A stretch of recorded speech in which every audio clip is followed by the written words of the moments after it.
Hum, bah, bonjour à tous et à toutes, selon la partie du globe dans laquelle vous vous trouvez en ce moment. C'est encore un réel plaisir pour moi de partager avec vous le fruit de mes réflexions. Et comme d'habitude, je ne saurais commencer sans vous remercier pour tous vos commentaires vraiment encourageants, hein. Vos commentaires étaient vraiment encourageants. Je suis toujours édifiée par vos retours. Et comme de coutume, il y a un commentaire qui a particulièrement retenu mon attention. Alors permettez-moi de le lire. C'est un très petit petit commentaire, mais qui m'a particulièrement touchée.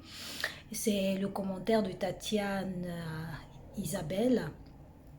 Elle dit ceci, je cite: je comprends que le travail doit être porté sur soi et non sur les événements. Et vraiment, je suis émue parce que je comprends que cet enseignement sur la loi d'attraction, qui pour moi, c'est la foi, la loi d'attraction pour le commun des mortels, et la foi pour ceux-là qui croient, qui sont des chrétiens, sont des synonymes. Et quand elle parle du fait que c'est un travail qui doit porter sur soi et non sur les événements, eh ben, je comprends qu'elle a compris en fait que euh, on attire à soi les choses en quelles on croit profondément. Et c'est un travail qu'on fait effectivement sur notre personne. Alors merci beaucoup Isabelle pour ton retour et vraiment merci à tous. Merci à tous parce que vos commentaires sont autant édifiants les uns que les autres. Alors Isabelle a dit, je comprends que le travail doit être porté sur soi et non sur les événements, effectivement, et c'est ce que corrobore l'un des intervenants dans la vidéo Le Secret, qui est vraiment la vidéo, notre vidéo de repère. Et l'un des intervenants a dit ceci: pour changer ta réalité, il faut changer de système de pensée.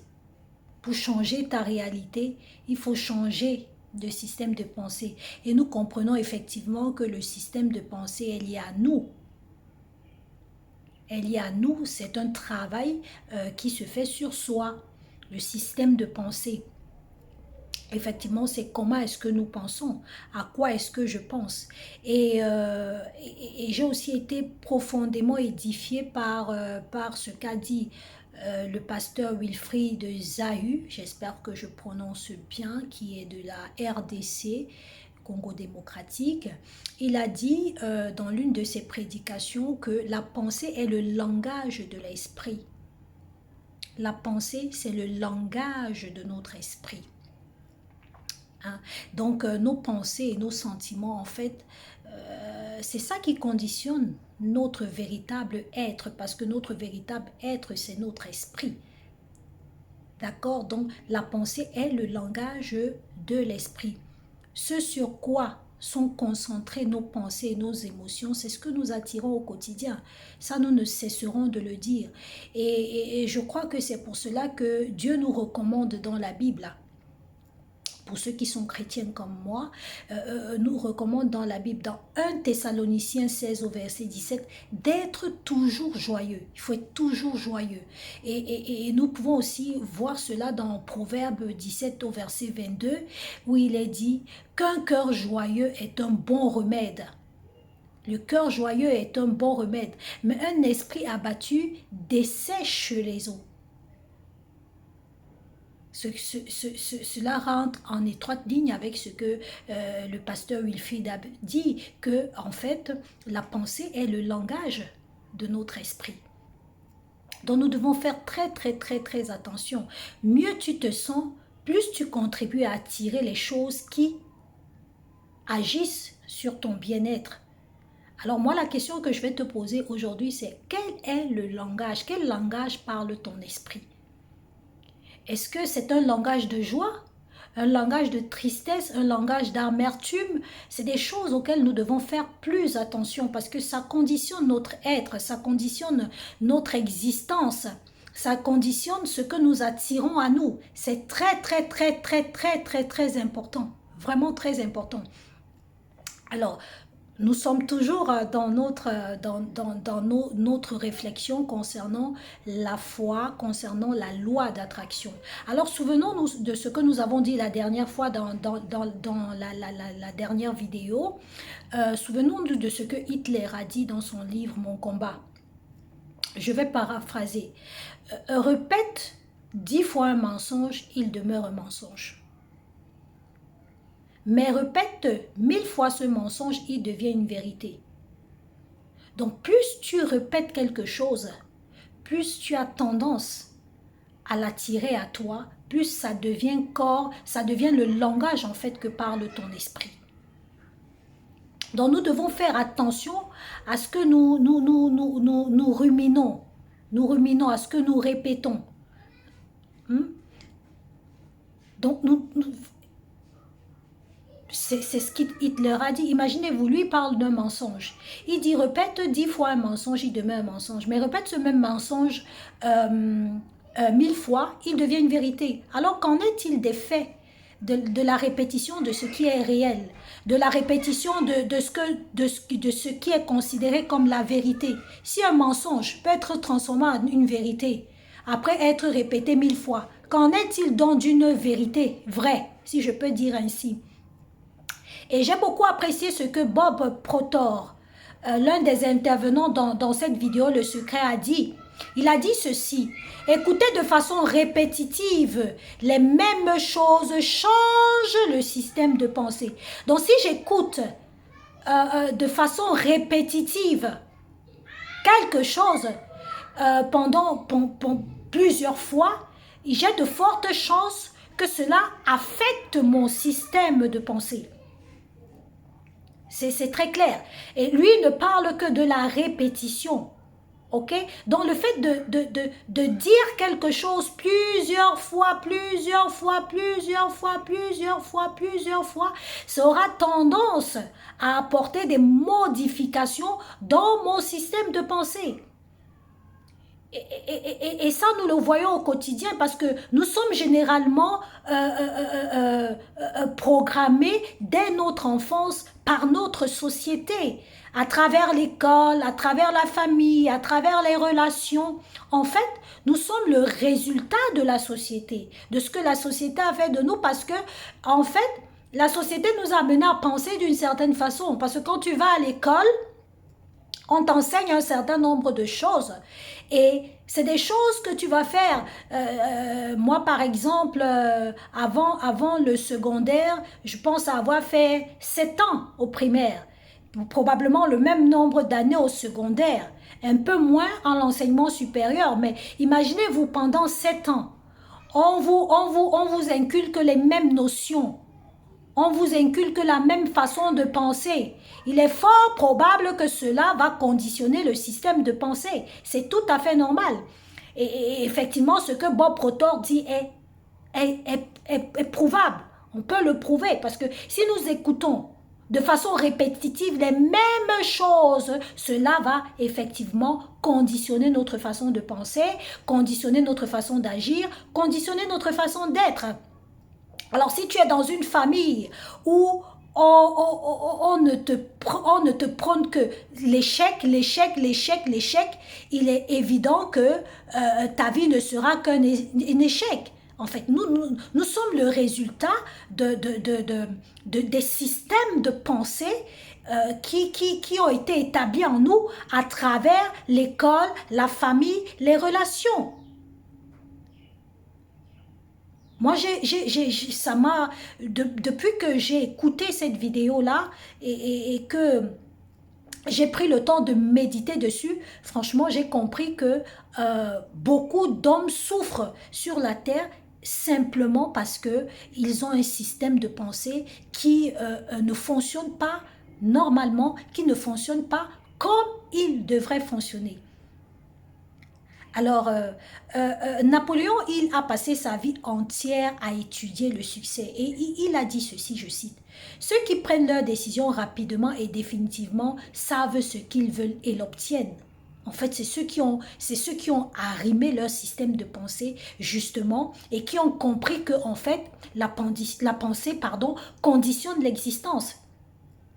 Et Buckminster Fuller a dit « Vous ne changerez jamais les choses en combattant la réalité existante. Pour changer les choses, vous devez construire un nouveau modèle qui rend le modèle qui était présent ou le modèle existant obsolète. Donc, vous ne changez pas en combattant ce qui existe. Non. Vous changez en renouvelant votre façon de penser. Hein, et c'est en renouvelant ce système de pensée que vous rendez l'autre obsolète. Votre façon première de penser obsolète.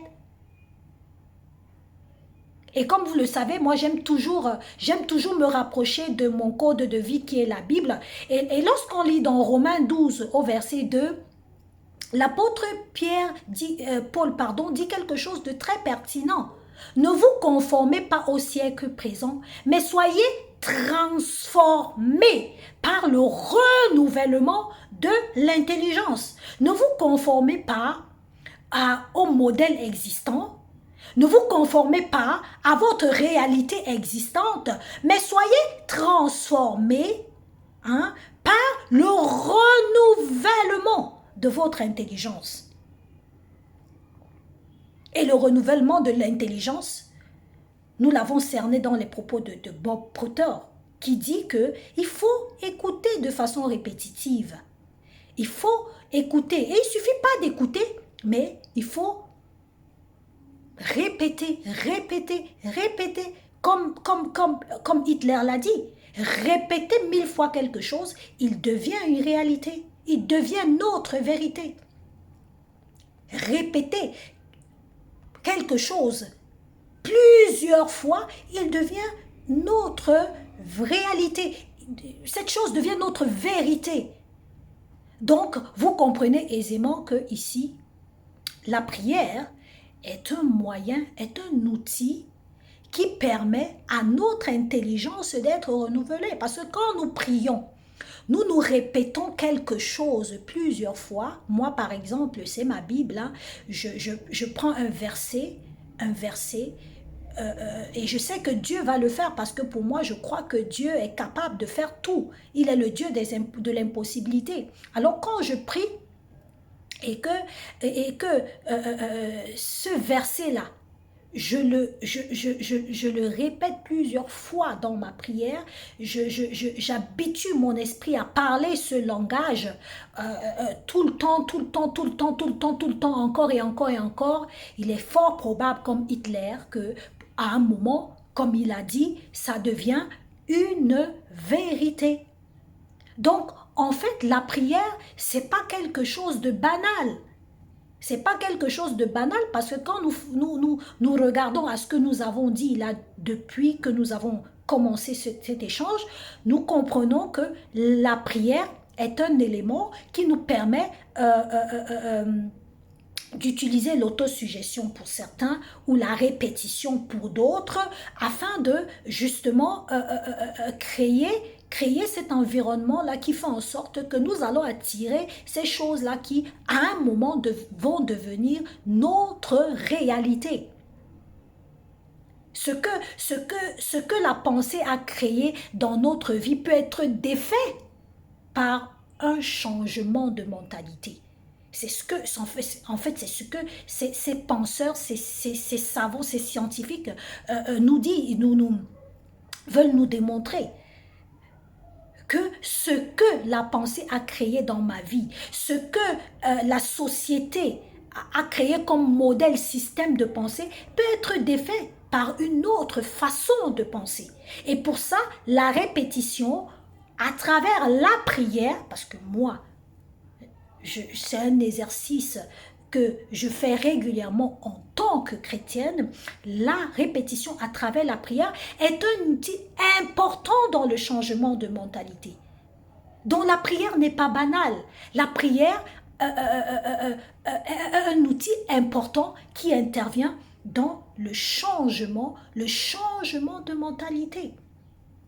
Et de mon expérience personnelle, la prière, effectivement, que d'autres appellent autosuggestion, répétition, crée un sentiment de joie et d'émotion en fonction du verset sur lequel je m'appuie, sur lequel je repose mon émotion. Effectivement, ça va forcément créer quelque chose de positif en moi. Et c'est très très important la prière, c'est très important, c'est à ça que je veux venir.